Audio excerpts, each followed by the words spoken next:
Good morning my dear friends. और आज हम बात करने वाले हैं यूपीएससी ईपीएफओ का जो वैकेंसी निकला है उसका जो फॉर्म फिलअप है वो कैसे करेंगे। पूरा प्रोसेस मैं आपको बताऊंगा अच्छे से और सारी चीज़ें हिंदी में बताऊंगा बढ़िया से। तो प्लीज़ चैनल पे बने रहें और ध्यान से देखें कि क्या प्रोसेस रहता है और काफ़ी अच्छी अपॉर्चुनिटी है। ठीक है, बाकी ऑलरेडी मैं इसकी डिटेल्स के बारे में वीडियो अपलोड कर चुका हूँ, आप मेरे चैनल पे नीचे जाके देख सकते हैं। बाकी उस वीडियो का भी लिंक मैं डिस्क्रिप्शन में दे दूँगा।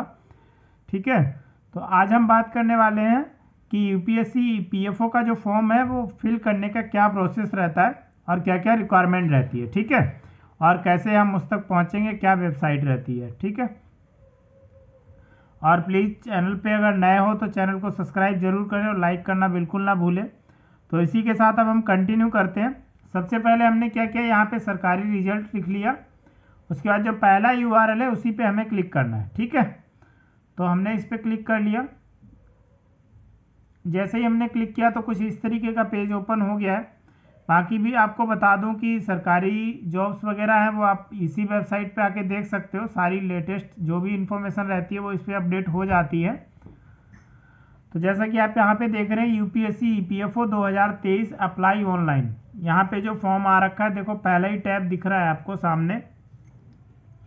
ठीक है, तो अब हम क्या करते हैं, इस पर क्लिक कर लेते हैं। ठीक है,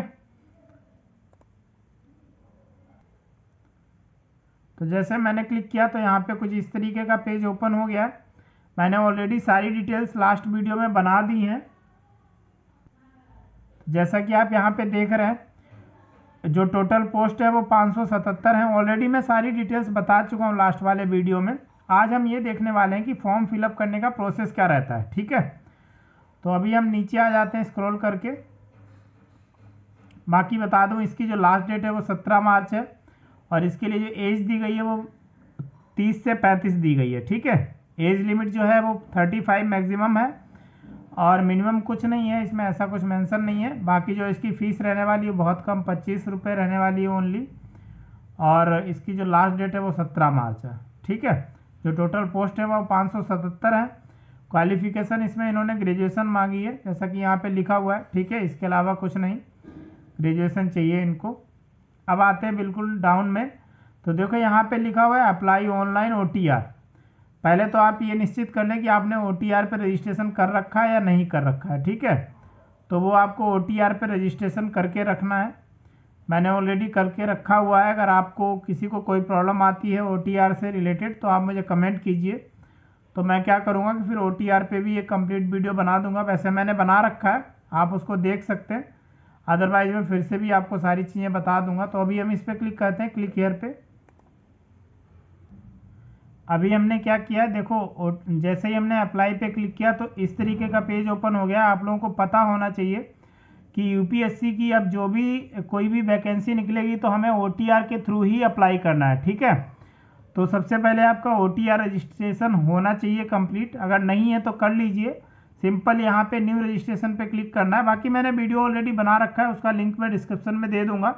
उसमें सारा प्रोसेस बता रखा है कि कैसे ओटीआर पे रजिस्ट्रेशन करते हैं। ठीक है, तो अभी आज हम क्या है कि इसका ईपीएफओ का जो फॉर्म है वो फिल करके देखने वाले हैं कि क्या प्रोसेस रहता है और कैसे फिलअप करेंगे।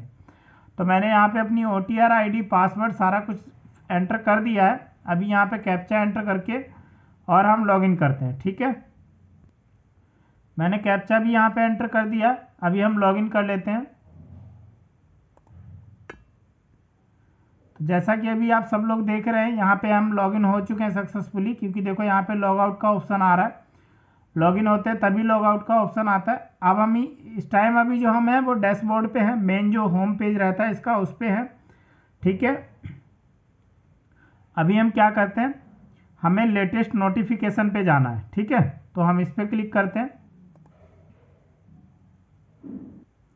जैसे ही हम यहाँ पे आएंगे तो हमें जो भी लेटेस्ट वैकेंसी निकली होंगी, लेटेस्ट नोटिफिकेशन निकला होगा वो यहाँ पे मिल जाएगा। ठीक है, जैसा आप वीडियो में देख रहे हैं, तो यहाँ पे देखो लिखा हुआ है क्लियर, परीक्षा का नाम assistant provident fund commissioner and enforcement officer account officer 2023। ठीक है, ये पोस्ट है 2023 के लिए वैकेंसी निकली है। इसका नोटिस नंबर दे रखा है, नोटिस डेट दे रखी है 25 फरवरी 2023 को ये अनाउंसमेंट हुआ था इसका।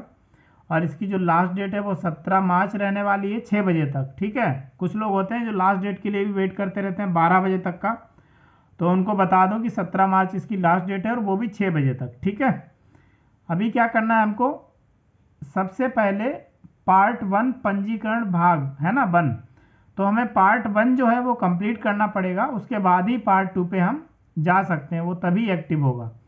तो अभी हम क्या करते हैं, पार्ट 1 पे क्लिक कर लेते हैं।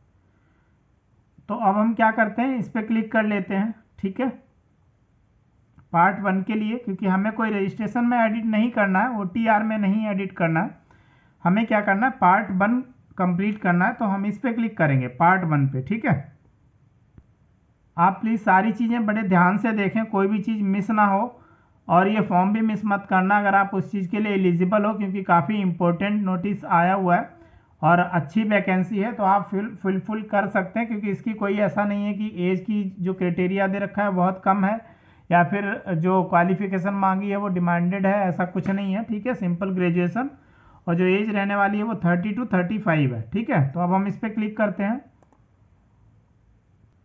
जैसे ही हमने उस पर क्लिक किया तो कुछ इस तरीके का जो इंस्ट्रक्शन थे इम्पोर्टेंट वो यहाँ पे आ गए हैं। इंस्ट्रक्शन वाला जो पेज है वो ओपन हो गया है।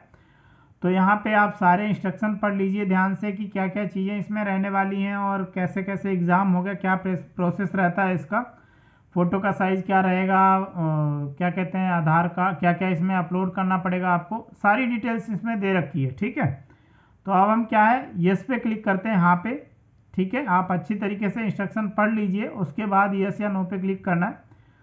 तो अभी हम कंटिन्यू करते हैं इसको। जैसा कि आप यहाँ पे देख रहे हैं हम पार्ट 1 पे आ गए।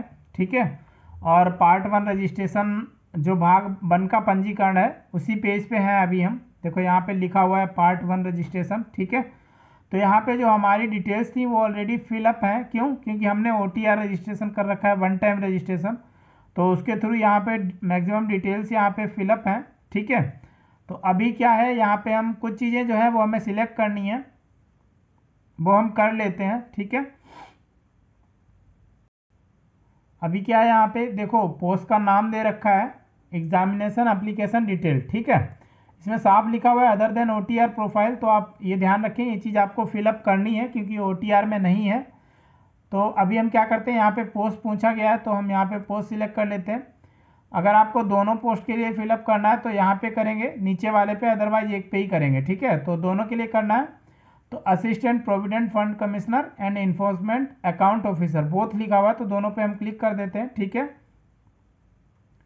उसके बाद राष्ट्रीयता पूछता है, नेशनलिटी तो इंडियन रहेगी हमारी, मैरिटल स्टेटस पूछ रहा है, तो जो भी आपका हो मैरिड अनमैरिड वो आप यहाँ पे फिल कर दीजिए। ठीक है, आशा करता हूँ कि जो भी चीज़ें मैं बता रहा हूँ आपको सारी चीज़ें समझ में आ रही होंगी प्रॉपर और विजिबल भी होंगी सारी चीज़ें, तो प्लीज़ आप ध्यान से देखिए कि किस तरीके से फॉर्म फिलअप करना है। ठीक है, अभी हम कंटिन्यू करते हैं। तो यहाँ पे मैंने तीनों चीज़ें फिल कर ली हैं, यहाँ पे मैक्सिमम नो ही रहेगा, बाकी देख लीजिए अपने हिसाब से, अगर कोई PWD वगैरह कैटेगरी से है तो वो यस कर सकता है। ठीक है, जैसा कि आप देख पा रहे हैं अभी यहाँ पे कम्युनिटी सिलेक्ट करनी है। कम्युनिटी मतलब कंफ्यूज नहीं होना है, आपको अपनी कैटेगरी सिलेक्ट करनी है कि क्या कैटेगरी में आते हो आप, है ना, EWS, general, OBC, SC ST, तो वो हम यहाँ पे सिलेक्ट कर लेंगे। हम जो भी आप रहने वाले हैं वो आप सिलेक्ट कर लीजिए अपने हिसाब से। अच्छा, एक चीज़ और है, EWS जनरल के लिए यहाँ पे फीस दे रखी है, वो भी बहुत कम है, 25 रुपये है ओनली। बाकी लोगों के लिए यहाँ पे कोई फीस नहीं है। ठीक है, तो अगर 2 पोस्ट के लिए आप अप्लाई करते हो तो टोटल आपको 50 रुपये पे करने होंगे। अगर एक पोस्ट के लिए आप अप्लाई करते हो तो आपको 25 रुपये ही पे करने होंगे। ठीक है, तो अभी हम क्या करते हैं, यहाँ पे क्लिक कर लेते हैं। याद रखें इस वर्ड को देख के कन्फ्यूज नहीं होना है, कम्युनिटी दैट मीन्स कि आपको अपनी कैटेगरी सिलेक्ट करनी है। ठीक है, उसके बाद यहाँ पूछ रहा है एजुकेशनल क्वालिफिकेशन, शैक्षिक योग्यता, तो यहाँ पे आपको ऑप्शन नहीं मिलेगा क्योंकि इनकी रिक्वायरमेंट ही है बैचलर डिग्री होनी चाहिए कोई सी, तो इन्होंने वही ऑप्शन दे रखा है, तो हम सिंपल उस पर क्लिक कर लेंगे और उसको सिलेक्ट कर लेंगे। ठीक है, और प्लीज़ अगर वीडियो अच्छा लगा हो तो लाइक ज़रूर करें, लाइक करना ना भूलें, और चैनल को सब्सक्राइब भी करें। और आशा करता हूँ कि जो भी चीज़ें मैं बता रहा हूँ आपको अच्छी तरीके से समझ में आ रही होंगी। अब क्या पूछ रहा है यहाँ पे ये, अब एड्रेस पूछ रहा है कि एड्रेस क्या रहने वाला है आपका। ठीक है, तो अभी हम एड्रेस यहाँ पे फिल कर देते हैं। जो भी आपका होम टाउन का एड्रेस हो वही यहाँ पे डाल दीजिए, कोई प्रॉब्लम नहीं है। तो अभी हम यहाँ पे एड्रेस एंटर कर देते हैं। यहाँ पे आप फर्स्ट लाइन में आपका जो भी एड्रेस रहने वाला है, विलेज या जो भी है वो डाल लीजिए। सेकेंड लाइन में भी मैंडेटरी है। थर्ड वाली जो लाइन है उसमें मैंडेटरी नहीं है, अगर आपको लगता है तो एंटर कीजिए, नहीं कोई ज़रूरत नहीं है। उसके बाद आप अपनी स्टेट सिलेक्ट कर लीजिए, उसके बाद डिस्ट्रिक्ट जो भी आपकी रहने वाली हो। जैसा कि आप यहाँ पे देख रहे हैं मैंने सारी चीज़ें एंटर कर दी हैं। अब हमें क्या करना है, यहाँ पे कंटिन्यू करना है। बहुत ही ईजी ऑप्शन है, तो आप आराम से सारी चीज़ें देख के एंटर कर सकते हैं। अगर कुछ भी डाउट रहता है तो आप मुझे कमेंट कीजिए, ठीक है। तो अब हम इस पर कंटिन्यू पे क्लिक कर लेते हैं। कंटिन्यू पे क्लिक करने के बाद ये पूछ रहा है आयु में छूट का दावा, यानी कि आपको एज में कुछ रिलेक्शन तो नहीं चाहिए। तो मुझे नहीं चाहिए तो मैंने नो कर दिया यहाँ पे सिंपल। अभी उसके बाद हम कंटिन्यू कर लेते हैं। उसके बाद ये पूछ रहा है कि कोई फ़ोटो आइडेंटिटी कार्ड, राइट, कोई जो आप फोटो आइडेंटिटी कार्ड है वो आप यहाँ पे सिलेक्ट कीजिए और उसका जो नंबर रहने वाला है वो यहाँ पे आप एंटर कीजिए। ठीक है, तो मैंने आधार कार्ड सिलेक्ट किया है, अपना आधार नंबर मैं यहाँ पे एंटर कर देता हूँ। ठीक है फ्रेंड्स, तो मैंने यहाँ पे आधार आईडी कार्ड सिलेक्ट किया है। यस पे क्लिक करके आधार का जो नंबर रहता है वो मैंने यहाँ पे एंटर कर दिया है। अभी हम कंटिन्यू पे क्लिक कर लेते हैं। तो जैसा कि आप यहाँ पे देख रहे हैं कि ये मुझसे पूछ रहा है कि वेरीफाई योर एप्लीकेशन डिटेल। मैंने सारी डिटेल्स फिलअप कर दी हैं यहाँ पे। ठीक है, तो अभी हम क्या करते हैं, एक बार देख लेते हैं कि सारी चीज़ें हमारी सही हैं जो भी हमने यहाँ पे मेंशन की हैं। ठीक है, आप अच्छी तरीके से एक बार देख लीजिए, कोई जल्दबाजी नहीं, तसल्ली में देख के सारी चीज़ें फिर उसको कंटिन्यू कीजिए। ठीक है, तो जैसा कि मैंने यहाँ पे सारी चीज़ें चेक कर ली है, मेरी सारी चीज़ें सही हैं। अभी अगर आपको कुछ चेंज करना तो वो आप यहाँ पे क्लिक कर सकते हैं। अदरवाइज़ यहाँ पे जो कैप्चा दे रखा है नीचे, इस कैप्चा पे सेम, यहाँ पे जो कैप्चा है बॉक्स में वही सेम ये वाला कैप्चा यहाँ पे एंटर करना है और आई एग्री पे सबमिट कर देना। ठीक है, तो अभी हम इसको कर लेते हैं। मैंने वही सेम कैप्चा एंटर कर लिया है। तो जैसा कि आपने सारी डिटेल्स देखी, मैंने जो स्टेप 1 थी वो पार्ट 1 जिसे बोलते हैं, अच्छी तरीके से आपको कंप्लीटली सारी चीज़ें ब्रीफ में बताई हैं। आशा करता हूँ कि आपको सारी चीज़ें समझ में आ गई होंगी और प्लीज़ चैनल को लाइक, सब्सक्राइब एंड शेयर करना बिल्कुल ना भूलें। अभी हम क्या करते हैं, सारी चीज़ें हमने चेक कर ली हैं तो हम इस पर आई एग्री पे क्लिक कर देते हैं। जैसे ही आप आई एग्री पे क्लिक करोगे तो एक पॉपअप आएगा ऊपर से कि अगर आप इस चीज़ से सहमत हो तो आप ओके बटन को क्लिक कर दीजिए। ठीक है, तो मैं यहाँ पे ओके कर देता हूँ। तो जैसा कि आप यहाँ पे देख रहे हैं मेरी सारी डिटेल्स आ चुकी हैं और यहाँ पे मैंने पार्ट 1 जो था वो कंप्लीट कर लिया है। देखो यहाँ पे लिखा हुआ है, आपको दिखाई दे रहा होगा, एक second, you have completed the part 1 registration of the online application procedure. ठीक है, आपने ऑनलाइन आवेदन प्रक्रिया की पंजीकरण का भाग 1 पूरा कर लिया है। ठीक है, तो इसी के साथ मैंने देखो आपको अच्छे से पार्ट 1 की जो प्रोसेस थी वो सही से बता दिया आपको। आशा करता हूँ कि आपको भी सारी चीज़ें समझ में आ गई होंगी और इसी तरीके से आप जो है अपने फॉर्म का पार्ट 1 कंप्लीट कर लीजिए। कुछ भी अगर पार्ट 1 से रिलेटेड अगर डाउट रहता है तो आप मुझे कमेंट जरूर कीजिए, मैं रिप्लाई करूँगा और आपका जहाँ तक होगा जो भी हेल्प होगी वो मैं करूँगा। ठीक है,